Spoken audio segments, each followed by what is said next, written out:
and how they devise subjects for GCSEs and A-levels. That's what we did as the regulator. But also how we manage the exam boards as well, and the relationship between those exam boards. There is no impartiality. They're all friends in bed together. Yeah? And the black child is nowhere in that relationship at all. Yeah? Examiners have a wide berth in terms of discretion. They can tell who a black child is just from their writing. Yeah? I was shocked when they actually admitted that. They can tell. They can tell who's from inner cities. They can tell who's from the private schools and the independent schools. They can tell just from the writing, from the sentencing structure to the phraseology, all the little idioms that are there. They know.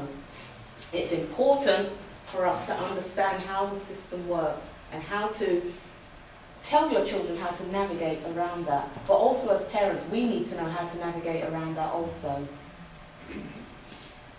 Cheryl was talking about ADHD, etc. in schools, and I know exactly where that comes from.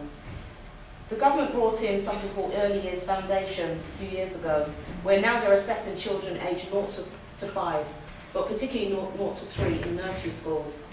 They're writing assessments on them, how they talk, how they interact, how they eat, all those sorts of social skills that they build up, and teachers are making assessments on them.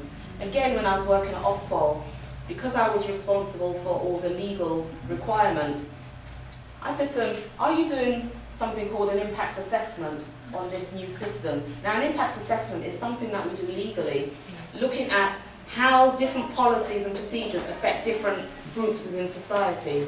So let's suppose something like the Early Years Foundation.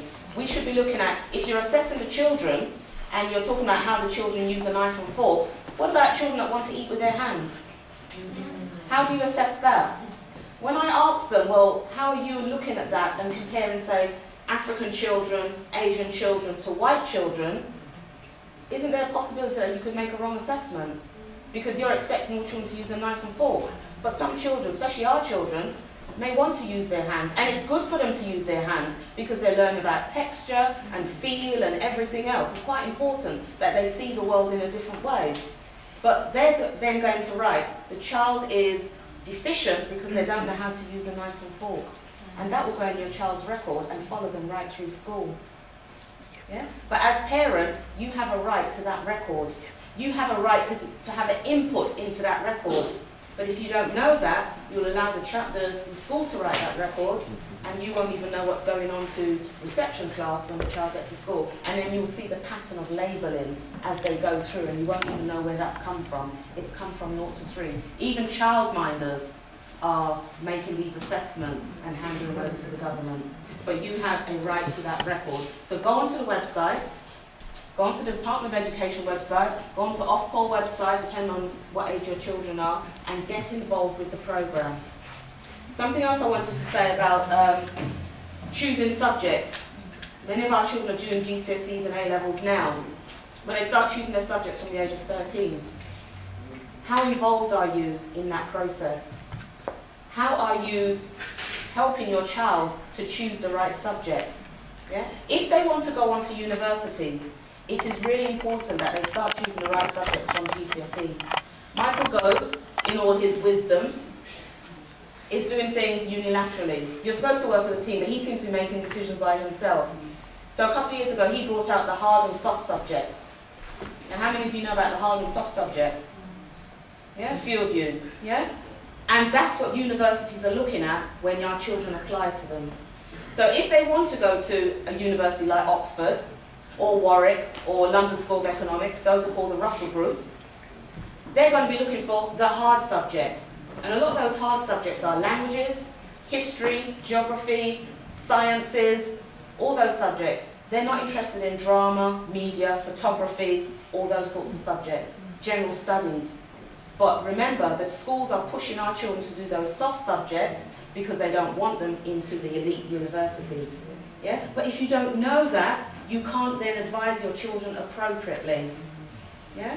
So again, depending on where your children want to go, Russell Group or Post-92, it's still important, I think, for them to do a mixture of the two subjects if they need to, because some of those softer subjects are a good relaxation. I mean, again, with my children, with the professions that they're going into, they did have to do a lot of the hard subjects, but I allowed them to do one soft subject as well, because it gave their brain a rest from time to time, so they could relax and do something else and not have to stress out too much. But again, be aware of things like that, the hard and soft subjects. In terms of what our children are involved in, the young brother again talked about gang violence. When I was doing my master's thesis, I looked at Waltham Forest, where I'm from originally, and it's one of the areas that have a high crime rate in terms of gang membership. And as a mother, I thought, well, you know, what is really going on? Because our children are not born bad. They're not born bad. Something's going on. And even when they're going to the school system, up until the age of 7, they're doing much better than their peers. Now, when we're looking at SATs, our children are at least one level above their white peers at school. So something is happening when they get into secondary school from the age of 11, where they're switching off. And they're switching off because the curriculum does not inspire them. You know, they're not learning about themselves. If they do any black history, it's chattel slavery. Now you think, you're sitting there with your white peers, and you're seeing images of your ancestors as slaves. How would that make you feel? Yeah? I know when we watched Roots in the 70s, people got their ass kicked on a Monday morning. Yeah? We kicked their ass on a Monday because we were angry. Yeah? Because we saw the visualization of what really happened, and we felt it. Yeah? So when our children are in class and they're not being inspired by the curriculum, they're going to switch off. And if they switch off, there are people outside that can engage them, and the gangs can do that. Now, when I was doing my thesis, I used Waltham Forest as a case study.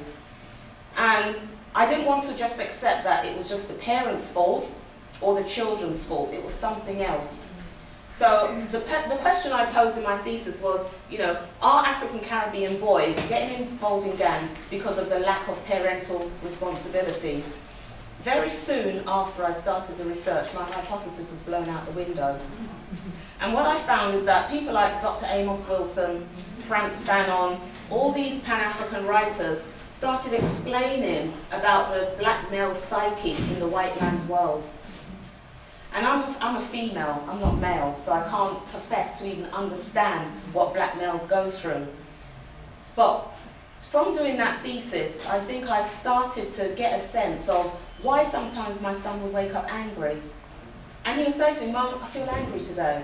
I said, "Well, do you know, why are you angry? Everything's good. What are you angry about?" "I don't know."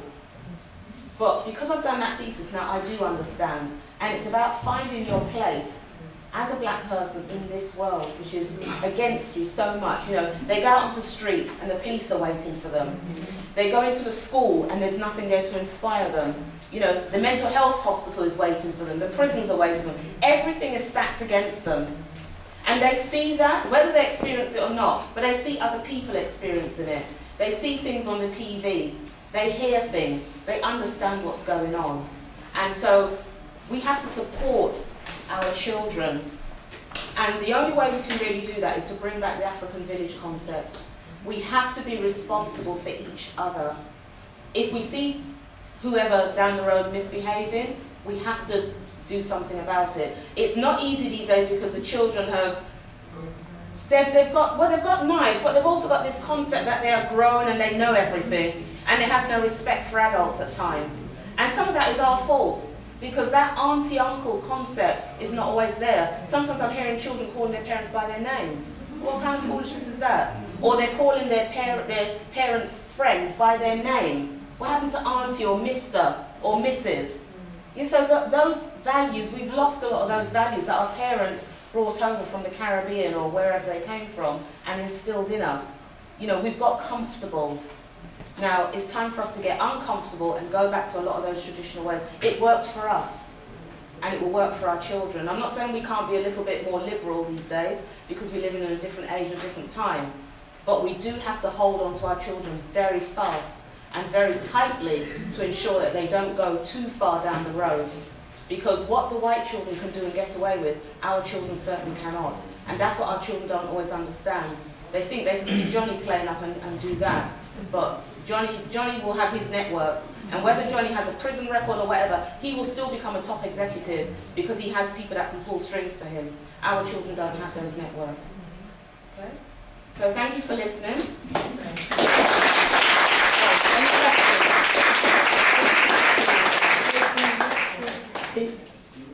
It's getting worse.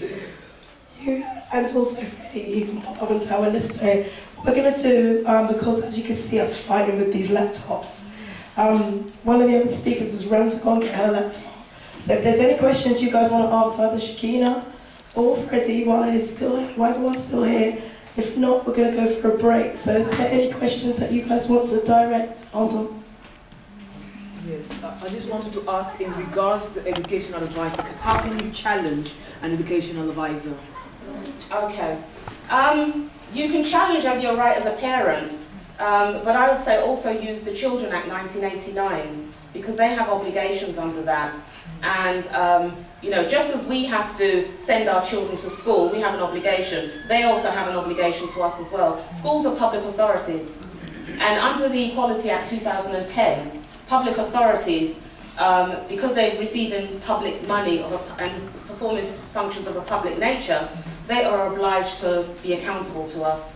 What happens if you're a teacher? Would you be called a whistleblower, or you cannot challenge, or you have to go a different route? Right. Again, there are laws for whistleblowing. You should be protected, but we know that's not always the case. But what I would say is, talk to your parents and get them to put in a Freedom of Information Act. Now, under Freedom of Information, you can pose any questions you like to a public authority, and they are bound to answer it within 40 days. Most of the time, they won't charge. Sometimes, if the work is of a full nature, where it's a lot of work involved, maybe let's say 200 hours or something, they may charge a nominal fee, but the majority of the time, they won't charge. But I would say use the Freedom of Information Act to ask questions. Now, you can ask things like, how many black children were excluded from school between 19 whatever and 2000 whatever? You can ask specific questions, and they're bound to give you that answer.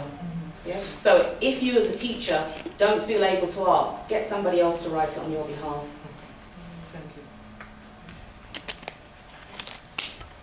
you. Yes, I just want to ask some questions and perhaps make some comments. Intervention be involved with racial equality, racial equality, and that name needs to be changed. I know.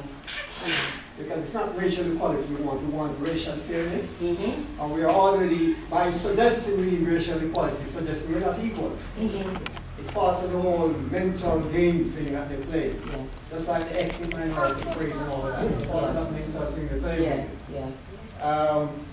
And you mentioned something about self-love, about what we're deficient in is racial love. That's what we're deficient in. Because when you have self-love, what we say self-esteem, you could go on and do really very well as an individual. But what you won't have is what the Indians or the Chinese have. Okay. You won't have that. You just have a bunch of individuals who make a bunch of money and they do well, but they never meet in the community. It's never reflected in the community as a group. Okay, I understand what you're saying there. When I talk about self-love, it starts with yourself first. You can't inspire anybody else if you don't love yourself first. So if we're still walking around with the slave mentality that they instilled in our ancestors, that we are ugly, that we are worth nothing, how can I go and help my brother and sister if I don't feel that love of myself?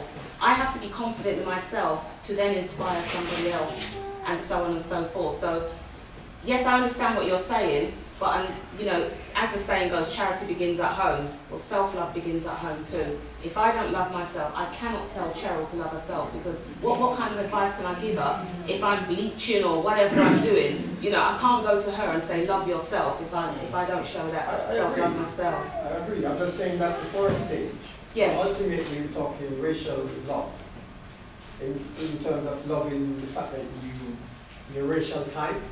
Right, but the self-love will enable you to love your race. Yeah, true. Yes. I'm saying you have a lot of people who love themselves, but they don't love the race. I hear that, I hear that. You have a lot of people that higher self-esteem. Well, actually they don't love themselves, because to love yourself, you will automatically love your race. But it can work. You could have somebody, I don't want to call it the name, but we have prominent people who are very rich and powerful people, but they don't necessarily love other black people. They don't love themselves either. No, but they think highly of themselves. They think highly of themselves from a white man's perspective. Yes, that's the difference. That's the point I'm saying. Well, Yeah. you can think highly of yourself and to work for you in terms of being successful, but it doesn't mean that you think highly of the race that you belong to. And you mentioned about, they project this thing about beauty. But the thing that we are not observing is the fact that they agree that color is beautiful. Because the vast majority of them accept, I think like 70%, that having a tan makes you more attractive. All that, there are high percent when they done their survey. So in one breath, they project the idea that you're not attractive, but in another breath, they do the opposite and we're not paying attention. Yes, I hear that. But, you know, again with the tan issue, they can put it on and take it off as they like. If they woke up black tomorrow, they'll die. They couldn't handle that because they know then what they'll have to put up with. They couldn't live with what we live with. Privilege. Yeah, exactly. Right. Exactly. Maybe 20, 30 years ago, there used to be in university campuses a lot of groups, like a black group.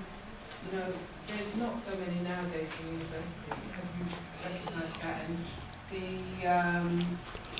the mindset of the students, because that helped to kind of give the young people some sense of who they were, you know, possibly what they could do with themselves, you know, in their education. But now there doesn't seem to be so much of that. I think some universities have and some haven't, and I think it depends on the population numbers within the university. For somewhere like Oxford, I think it's 13% black students out of 11,000. It's not a lot. But a few of the ones that are there, say maybe 2%, are very African-centred. And mainly those are the ones that come over from America, believe it or not. It's not a lot of the home students. A lot of the home students have been integrated so well that they think everything's all right. But they soon find out. I don't know if any of you have seen the I2M Oxford campaign that the students did. It was similar to the I2M Harvard where they stood with the whiteboards. Right, so that just shows you that, you know, they are being stirred within Oxford to do something like that now. They're recognising that their place, they might be an elite university, but they're not still seen as an equal within that university. Does there have to be a certain percentage of black students in a university for them to be able to set up a group like that? They can do what they like, students. They're paying £9,000. And I've told them, do the hell what you like and then you're paying for it. And same with the staff. When I set up the black staff group, you know, there's nothing the university can do about it because we can do what we like in our own time. What I did do, though, is get the Pro-Vice Chancellor to endorse it because it gave some confidence to black staff that were scared to come to meetings. Some of them were very scared to come to meetings and said, we'll only do it, Shakina, if we have somebody up there endorsing it. If that's what gets them to the meeting, that's what gets them. But, you know, at least now I have 42 members on the group, which is better than what I thought I would get.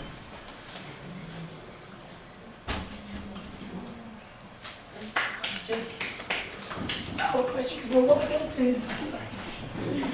One more. Sorry, one question. Thank you for your contribution and also the run before you didn't get to thank you for it. I could ask a lot of questions, but do we have to send our children to school? No, you don't. You don't. What I would say is that if we choose to send them to regular schools, do not let that be the only education. There needs to be a backup at home as well, and that's what I was trying to say I did with my children.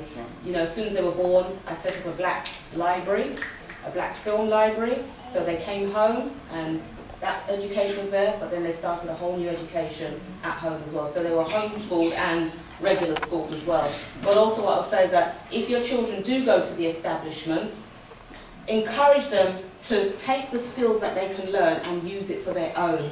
So when I did my law degree, when I did my postgraduate qualifications, I used it for my own people. So that thesis I did wasn't really part of my master's program, but I said to my supervisor, I don't want to write about the workplace, I want to do it on my own people. And I wanted to look at why we have so much crime in our communities. So just let me do what I need to do. And I was able to do that. So now it means I've learned the research skills and everything else that I can go on and do other research that will benefit our people. So people might say, well, you've learned the white man's ways. No, I haven't learned his ways, because remember, we had universities in Timbuktu long before they did. So don't let anybody tell you that we learned education from them, because that's not true. But what I would do is say to you is to encourage your children to use the skills that they learn and use that responsibly within their own community.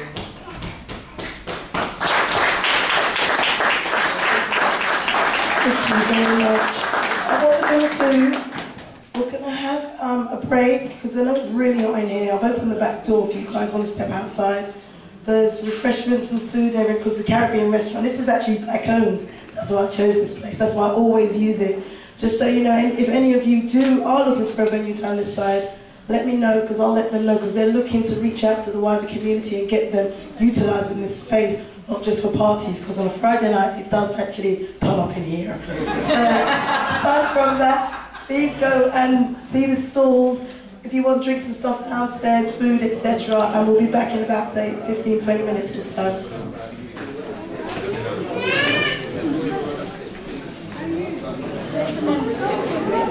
Pardon? You have to ask my mum or my brother.